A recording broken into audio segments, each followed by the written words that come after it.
현대전의 주력을 담당하는 전투기는 첨단 과학기술의 결정체로 꼽힌다. 최고 수준의 항법, 항공전자, 무장 관련 하드웨어와 소프트웨어가 총동원돼야 하기 때문이다. 실내로 현존 최강의 전투기로 평가되는 F-22 스텔스기에는 슈퍼파워 미국의 최첨단 기술력의 정수가 고스란히 응축돼 있다. 러시아, 중국, 유럽 선진국의 전투기들도 사정은 마찬가지다. 그래서 전투기 개발 경쟁은 총합적 국력의 각축장이자 미래 군사력의 판도를 가늠하는 바로미터로 평가되기도 한다. 하지만 20만에서 30만 개의 초정밀 부품으로 이루어진 전투기를 제작하는 것은 웬만한 나라는 엄두를 낼 수 없는 도전이다. 최소 10년 이상 수조 내지는 수십조 원에 달하는 천문학적인 예산 투자를 비롯해 국가적 역량을 쏟아부어야 성공 확률을 높일 수 있다. 미국도 갖은 시행착오를 겪으며 20년 넘게 수백억 달러를 투입한 끝에 F-22를 개발할 수 있었다. 예산과 기술적 한계로 중도에 포기하거나 완성된 전투기가 기대에 못 미쳐 애물단지로 전락하는 사례도 적지 않다.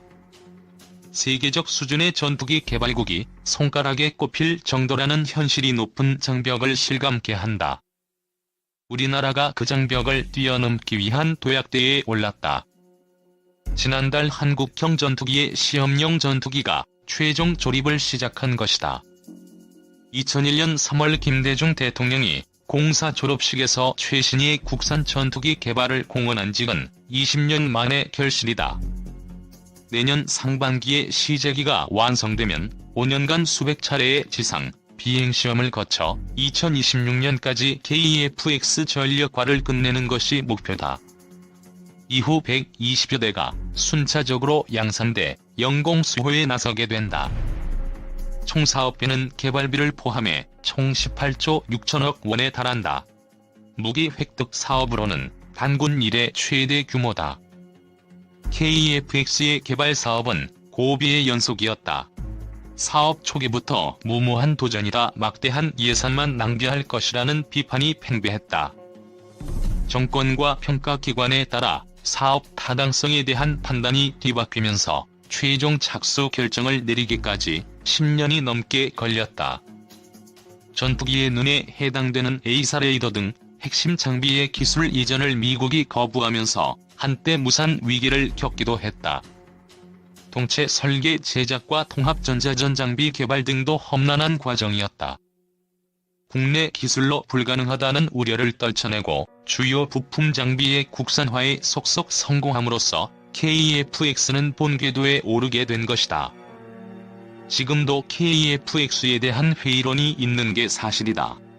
외국의 경쟁 기종보다 성능이 떨어져 전력 증강과 수출 등 경제적 효과를 장담할 수 없다는 것이다. 양산 대수를 축소하고 외국 전투기를 도입하는 게 더 현실적이라는 주장도 나온다. 하지만 KF-X 개발이 국익 차원에서 일거다득이라고 필자는 본다. F4, F5 등 노후 기종의 퇴출이 가속화되면서 2020년대 후반이면 우리 공군은 적정 대수보다 100여 대나 적은 전투기를 운용해야 한다. 그 공백을 외국 기종으로 메우면 초기 비용은 KF-X보다 덜 들겠지만 운용 유지비는 천정부지로 뛸 수밖에 없다. 실제로 해외에서 도입한 전투기들의 정비 및 성능 개량 비용은 갈수록 치솟는 실정이다. KF-X가 도입되면 운용유지 예산 절감과 정비 소요기간 단축을 통해 높은 가동률을 유지할 수 있다. 개발 과정에서 축적된 선진 기술력은 한국형 스텔스기와 6세대 전투기 개발로 직결돼 미래 공군력 건설과 자주국방에도 크게 기여할 것이다. 수출 시장도 충분히 노려볼 만하다. KF-X는 F-35와 같은 스텔스기를 제외한 4.5세대급 전투기로는 최고 스펙을 갖게 된다. 미국의 베스트셀러 전투기로 우리 공군의 주력이기도 한 F-16은 물론이고 주변국의 동급 전투기를 압도하는 수준이다. T-50 고등훈련기와 FA-50 경공격기의 수출 경험을 바탕으로 KF-X의 가성비를 극대화하면 세계 전투기 시장에서 K방산의 주역으로 우뚝 설 수 있다. KF-X의 민간 분야에 대한 파급 효과도 빼놓을 수 없다. 항공산업의 종아인 전투기 개발은 모든 산업에 걸쳐 상당한 시너지 효과를 내는 촉매제이기 때문이다. 화생 기술의 저변 확대와 일자리 창출 효과도 기대할 수 있다. KF-X가 안보의 중추이자 차세대 경제 성장 동력으로 비상할 수 있도록 국민적 관심과 범정부적 뒷받침이 절실한 시점이다. 작년 12월 대한항공의 최고위 관계자가 독일 뮌헨의 이즈 본사를 방문했다. 그 자회사인 에어버스 DNS사의 방위사업 담당인 피터 마우스 부사장을 만나기 위해서였다. 그리고 이 자리에서 대한항공과 이즈의 한국형 전투기 사업 참여 방안이 논의된 것으로 확인됐다. 피터 마우스는 유로파이터 전투기 개발을 총괄한 바 있는 인물로 이번 한국형 전투기 사업에 관여하게 될 핵심 인물이다. 그리고 나서 한 달여가 지난 1월 중순에 에어버스 측은 방콕에 가 있는 아시아 지역의 항공방위 사업을 총괄하는 피에로 자쿠르와 긴급 협의를 한 후 한국의 전투기 개발 사업에 본격 참여하기로 결정한 것으로 알려졌다. 지구 한 바퀴 돈 캐의 최고위층. 이 소식을 전한 이즈 관계자는 12월 초 대한항공 최고위 관계자의 방문 당시에는 이즈 측이 한국형 전투기 사업에 회의적이었으나 최근 사업을 수주할 것이 유력시 되던 한국 항공우주산업이 미 측과 기술 이전 협상에 난항을 겪는다는 소식을 듣고 그 라이벌인 대한항공과 손잡게 된 것이라며 그 배경을 설명했다. 즉 기술 이전에 있어 미국보다 자사가 유리하다는 주장이다. 이로써 총 8조 7천억 원이 소요될 건국 이래 최대 규모의 무기 개발 사업인 KF-X는 대한항공, 에어버스와 한국 항공우주산업, 록히드 마틴의 입하전에 치열한 경쟁이 시작되었다. 2월 중 한국형 전투기에 대한 업체의 제안서 접수를 제공해서 한국 국방과 대한항공 사이에 항공방위산업의 대회전이 예고되고 있다. 방위사업청은 켈과 카이가 KF-X 사업 입찰에 참여하는 제안서를 제출하게 되면 3월에 우선 협상 대상 업체를 선정한다. 이후 6에서 7월 중 KF-X 개발 업체를 최종 선정하게 된다. 방위사업청은 반색하는 눈치다. 대형 국책 사업에서 대한항공과 카이의 경쟁 구도를 형성하여 정부가 상당한 반사 이익을 거둘 수 있다고 믿기 때문이다. 하지만 내막을 들여다보면 화려한 경쟁의 이면에 무언가 석연치 않은 점이 드러난다. 우선 대한항공의 우왕좌왕하는 이상한 행보다.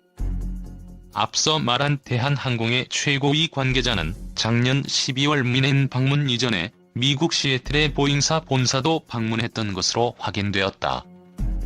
여기서 자기 한국형 전투기를 보잉사의 F-18을 모델로 개발하는 방안을 협의하였으나 보잉사로부터 어떤 긍정적인 답변도 듣지 못했다.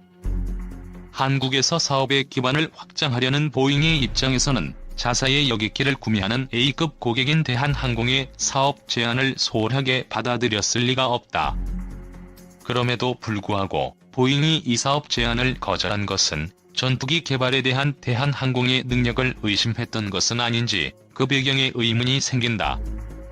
최근 몇몇 언론에는 보잉이 한국형 전투기 사업에 참여하지 않고 공중급 유기 판매에 전념한다는 소식이 실리기도 했다.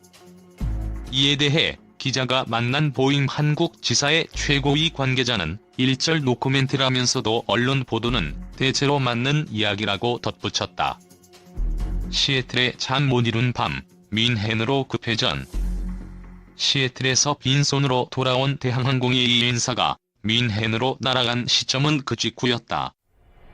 이때 이즈 측은 이미 대한항공이 보잉을 접촉했다는 것을 소상히 파악하고 있었던 것으로 보여진다.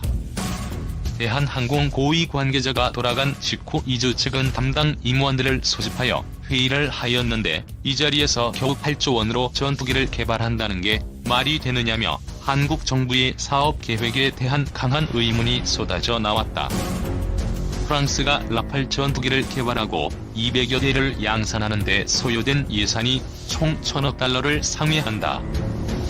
그런데 한국의 개발비 8조 원과 생산 비용 10조 원으로 새로운 전투기를 양산까지 하겠다는 발상은 비현실적이라는 지적이 쏟아져 나왔다. 그러나 피터 마우스 부사장은 한국 시장 개척을 위한 장기적 포섭 차원에서라도 대한항공의 요구를 거절하지 않고 긍정적인 답변을 하는 것이 바람직하다는 이미지 전략으로 돌아섰다는 것이다. 1월에 이즈 에어버스 측은 대한항공이 긍정적 회신을 이메일로 보내왔다. 내심 한국의 전투기 사업에는 회의적이지만 파트너십은 유지하겠다는 이중 전략으로 보인다. 이 긍정적인 회신에도 불구하고 유럽 회사는 이 사업에 얼마를 투자할 것인지에 대해서는 여전히 모호한 입장이다. 만일 적극적으로 사업에 참여할 의사가 있다면 굳이 대한항공과의 협상을 거칠 것도 없이 얼마를 내놓겠다는 공격적이고 선제적인 제안이 있을 법한데 아직은 그럴 기미가 보이지 않는다. 다만 한국항공과 로키드마틴 사이의 사업 협력의 성과를 지켜보다가 어느 시점이 되면 공격적인 마케팅이 있을 수 있다며 여운을 남길 뿐이다. 지구를 한 바퀴 돌면서 사업 파트너를 물색하기에 바쁜 대한항공의 긴박한 행보도 무언가 이상하다. 항공기를 개발하는 전문기업답지 못하고 사업 참여 그 자체에 매달리는 조급성이 드러나기 때문이다. 최근 땅콩 회항 사태와 재무구조 악화라는 악재가 겹친 대한항공이 하락하는 주가를 관리하고 시장에 긍정적인 이미지를 형성하기 위해 전투기 사업에 도전장을 내미는 과장된 행동을 하는 것 아닌가라는 의문도 제기되고 있다. 대한항공은 그동안 운수사업 위주로 성장해왔기 때문에 항공기 개발 능력은 의심받아왔다. 이런 세간의 우려에 대해 대한항공 측은 이즈 에어버스의 사업을 제안하면서 이렇게 강조했다고 한다. 경쟁사인 카이는 한국에서 재계순위 100위권에도 못 드는 중소기업이다. 어떻게 전투기 사업을 할 수 있겠나? 반면 대한항공은 한국에서 재계순위 9위권으로 대형 사업을 감당할 수 있는 유일한 기업 아닌가? 대한항공 측이 내세운 건 이른바 덩치론이다. 한때 우리는 카이를 인수하려고도 했고 앞으로도 그 계획은 유효하다고 말했다는 것이다. 이 말이 사실이라면 최근 땅콩 회항에 이어 대한항공이 항공산업에서도 재계 순위를 앞세워 갑으로 행세하려는 과욕을 부리는 것 아닌지 또 다른 반발도 예상된다. 지금 대한항공이 처한 상황을 보면 재계 순위를 내세울 만큼 한가하지가 않기 때문이다. 항공기 개발의 기술이 축적되지 않아 지금 진행하고 있는 육군의 무인정찰기 사업에서도 각종 개발 차질로 고전을 면치 못하고 있는 상황이기 때문이다. 게다가 높은 부채 비율과 만성적인 적자는 유가 하락에도 불구하고 호전될 기미가 보이지 않는다. 단순히 덩치가 크다고 해서 KFX 사업에 대한 투자에서 유리하다고 말할 수 없는 것이다.